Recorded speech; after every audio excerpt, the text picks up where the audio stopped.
والدین وہ ہستی ہیں جن کے احسانات ہم پر سب سے زیادہ ہیں. ان کے احسانات کا بدلہ ہم چکا نہیں سکتے، لیکن ہاں ایک صورت ہے کہ ہم ان کے لیے زیادہ سے زیادہ دعائیں کریں، خصوصاً اس وقت جب وہ دنیا سے جا چکے ہوں، اور ہم ان کے لیے کسی قسم کی کوئی جسمانی خدمت یا مالی خدمت یا کسی اور طریقے سے کوئی مدد ان کی نہ کر سکتے ہوں. جب انسان فوت ہو جاتا ہے تو اس کے اپنے عمل کا سلسلہ ختم ہو جاتا ہے. 3 چیزیں مرنے کے بعد بھی فائدہ دیتی ہیں، جن میں سے ایک صدقہ جاریہ ہے، دوسرے ایسا علم جو انسان اپنے پیچھے چھوڑ جائے جس سے لوگ فائدہ اٹھائیں، اور تیسرے ولد صالح یدعو لہ، نیک اولاد جو اپنے والدین کے لیے دعائیں کرے. یعنی بیٹے کی دعا یا بچوں کی دعا اپنے والدین کے حق میں قبول ہوتی ہے، اس لیے خوب خوب دعائیں کرنی چاہیے. صدقہ دیتے وقت والدین کی طرف سے یعنی ان کو ثواب پہنچانے کی نیت سے صدقہ کیا جائے. اس سلسلے میں ہم دیکھتے ہیں ایک آدمی نے نبی صلی اللہ علیہ وسلم سے عرض کیا، میرے والد فوت ہو گئے ہیں اور انہوں نے مال چھوڑا ہے لیکن وصیت نہیں کی، تو کیا میں ان کی طرف سے صدقہ کروں تو ان کے گناہ معاف کر دیے جائیں گے؟ آپ نے فرمایا ہاں. اسی طرح حضرت عائشہ سے روایت ہے کہ ایک آدمی نبی صلی اللہ علیہ وسلم کے پاس آیا اور عرض کی کہ یا رسول اللہ، میری والدہ بغیر وصیت کے فوت ہو گئی ہیں اور میرا گمان ہے کہ اگر وہ بات کرتی تو صدقہ کرتی، اگر میں ان کی طرف سے صدقہ کروں تو کیا ان کو اجر ملے گا؟ آپ نے فرمایا کہ ہاں. پھر اسی طرح والدین کے اگر روزے رہتے ہوں تو ان کے قضا روزے ادا کیے جا سکتے ہیں. اگر وہ حج نہ کر پائے ہوں تو ان کی طرف سے حج بدل کیا جا سکتا ہے، یہ ان کے لیے ایک بہت بڑا احسان ہوگا. پھر اسی طرح ان کی نظر پوری کی جا سکتی ہے کہ اگر انہوں نے زندگی میں کسی سے کوئی وعدہ کیا ہو اور وہ اسے پورا نہ کر سکے ہو، اللہ تعالیٰ کے لیے کوئی نظر مانی ہو اور اسے پورا نہ کر سکے ہو، تو اس کو ادا کر دیا جائے. والدین کے لیے دعا کرنے سے پہلے اللہ سبحانہ وتعالیٰ کی حمد و ثنا بیان کیجیے، پھر نبی صلی اللہ علیہ وسلم پر درود بھیجیے اور پھر اپنے ماں باپ کے لیے دعائیں کیجیے،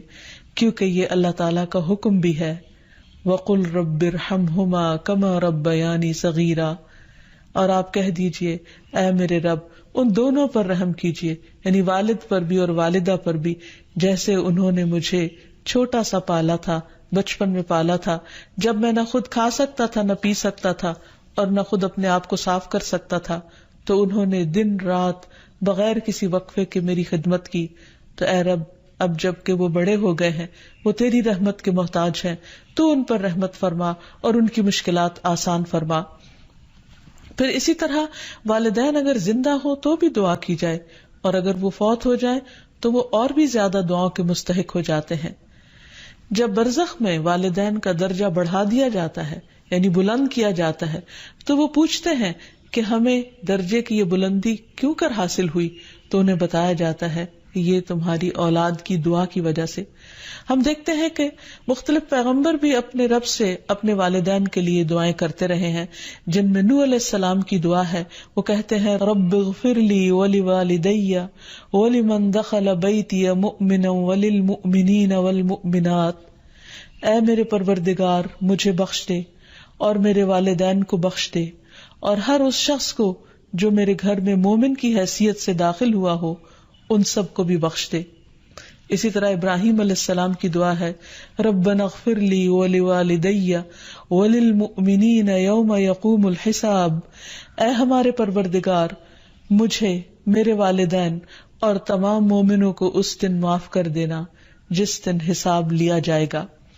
پھر اسی طرح ہم دیکھتے ہیں کہ صحابہ کرام اپنے والدین کے لیے دعائیں کیا کرتے تھے، جن میں خاص طور پر حضرت ابو ہریرہ کا ذکر ملتا ہے کہ وہ ایمان لے آئے تھے لیکن ان کی والدہ مشرکہ تھیں، اور وہ نبی صلی اللہ علیہ وسلم کے بارے میں ایسے کلمات کہہ دیتی جس سے ان کو بہت تکلیف ہوتی. تو ایک مرتبہ اسی طرح کے کچھ کلمات سن کر وہ روتے ہوئے نبی صلی اللہ علیہ وسلم کے پاس آئے، کہنے لگے کہ یا رسول اللہ صلی اللہ علیہ وسلم آپ میری والدہ کی ہدایت کی دعا کیجیے. بہرحال آپ صلی اللہ علیہ وسلم نے ہاتھ اٹھا دیے، ان کے لیے دعا کی، اور جب حضرت ابو ہریرہ واپس گھر پہنچے تو ان کی والدہ اسلام قبول کر چکی تھی. حقیقت یہ ہے کہ والدین کے لیے خود بھی دعا کرنی چاہیے اور دوسروں سے بھی دعا کی درخواست کرنی چاہیے. حقیقت یہ ہے کہ ہم پر انسانوں میں سے سب سے بڑا احسان ہمارے والدین کا ہے. اللہ سبحانہ وتعالی نے اپنے حق کے بعد سب سے بڑا حق ہمیں والدین ہی کا بتایا ہے. والدین میں سے بھی خاص طور پر ماں کا حق ادا کرنا اور بھی زیادہ ضروری ہے،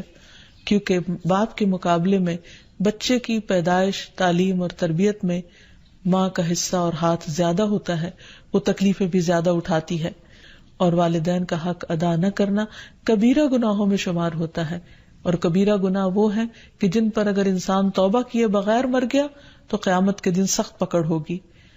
اور اسی طرح والدین کو رلانا بھی کبیرہ گناہ ہے، ان کو گالی دینا کبیرہ گناہ ہے. پھر اسی طرح والدین تو وہ ہستی ہیں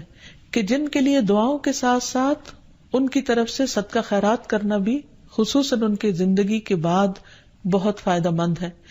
انسان کو اگر زندگی میں کچھ مشکل پیش آئے، اپنے بچوں کی طرف سے کوئی پریشانی ہو، یا اپنی صحت کی طرف سے، یا کاروبار اور روزگار میں اگر کوئی پریشانی ہو، تو اس وقت انسان کو اپنے والدین کے ساتھ حسن سلوک کرنا چاہیے.